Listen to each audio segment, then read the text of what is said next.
So I was asked to give a reflection today, and when this relationship was working.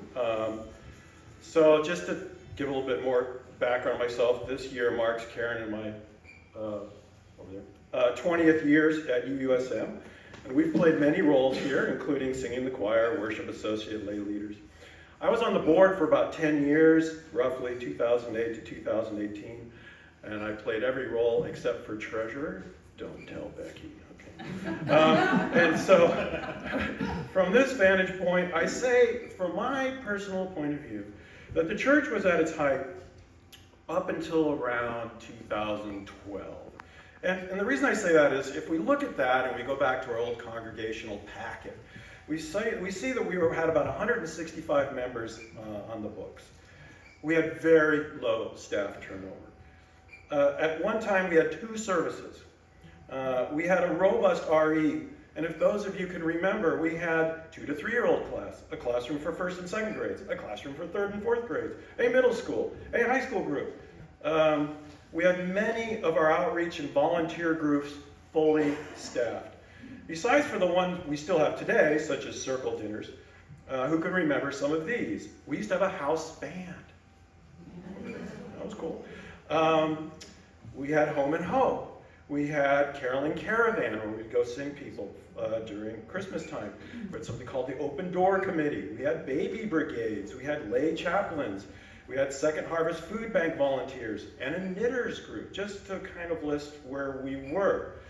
So things worked, in my point of view, when we had a strong minister with great organization skills, along with the ability to get to know each one of us individually, concerning what our strengths were and what we could bring to the congregation.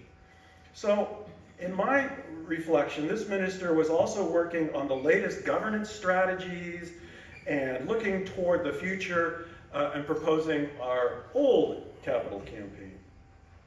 So being on the board, I can attest that there were a number of back and forth with the minister, and we had to make sure that there were clear understandings and guardrails put in place, and agreements put in writing. So everything wasn't great, but it was working. It was working. So what happened?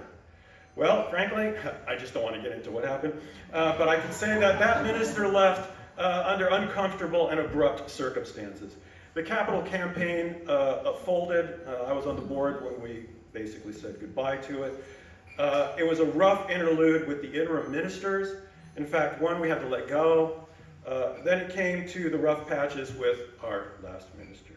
So I want to focus in on what was working and what's going to work in the future, right? Because that's where we're going, right? We're going into the future. So it's important to remember, as we reflect about good times or better times, we know the future doesn't have to look like the past. And we will be unique in our own point in time and point of view. For our vision and needs today, we look forward to a new unfolding. We now see the light as we move forward toward creating a new culture and a new path that truly does transform ourselves and then the world. I can feel the wave of renewed energy. I know this road is open.